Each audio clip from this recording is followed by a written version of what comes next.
Dear learners, এখানে খুবই গুরুত্বপূর্ণ একটি প্রশ্ন নিয়ে আমরা আজকে হাজির হয়েছি। তো প্রশ্নটা হচ্ছে ৮ মিটার দৈর্ঘ্য বা দীর্ঘ, ৬ মিটার উঁচু এবং ২২.৫ সেন্টিমিটার পুরুত্ব বিশিষ্ট একটি দেওয়াল তৈরি করতে ২৫ সেন্টিমিটার দৈর্ঘ্য, ১১.২৫ সেন্টিমিটার উচ্চতা এবং ৬ সেন্টিমিটার পুরু আকারের কতটি ইটের প্রয়োজন?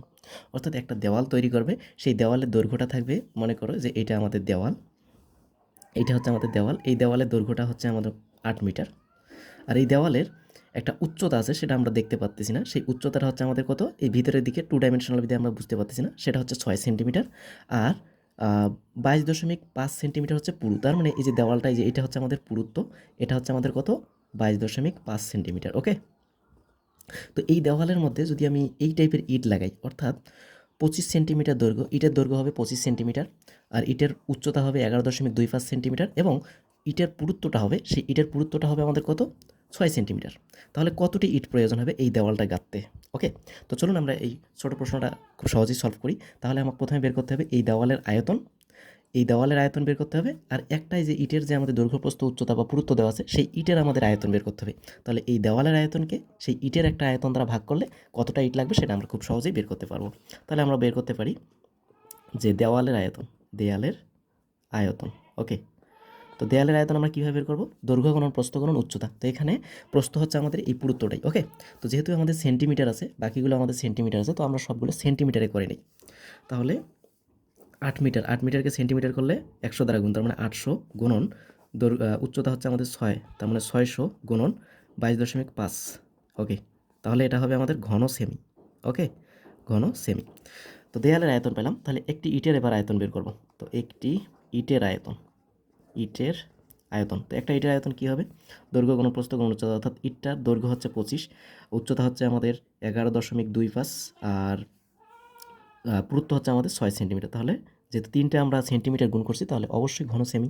ওকে, তাহলে অতএব ইট লাগবে বা ইটের প্রয়োজন। তাহলে আমাদের কিভাবে করব, ইটের প্রয়োজন।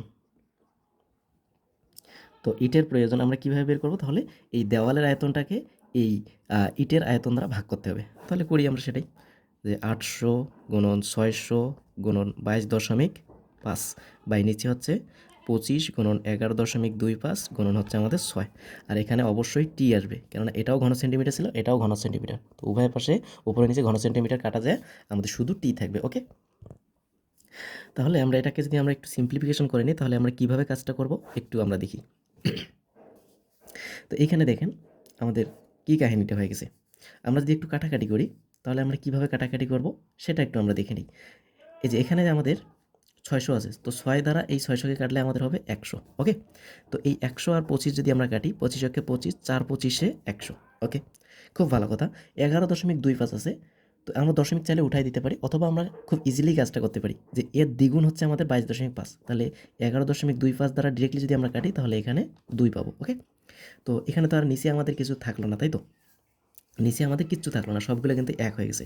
তাহলে নিচে ১ আছে, উপরে হচ্ছে আমাদের ৮০০ গুণন হচ্ছে ৪ গুণন হচ্ছে ২, তার মানে মোট হচ্ছে আমাদের কত, ৪ ৮ ৩২, ৩২০০ আর ২ গুণ করলে হচ্ছে আমাদের ৬৪০০, তার মানে আমাদের ৬৪০০টি ইট লাগবে, এতটি। ওকে, এই হচ্ছে আমাদের আনসার। আশা করি বুঝতে পারছি। এরপরেও যদি কারো কোথাও কোনো ধরনের প্রশ্ন থেকে থাকে, আপনারা নির্দ্বিধায় প্রশ্ন করতে পারেন। সাথেই থাকুন। ধন্যবাদ সবাইকে।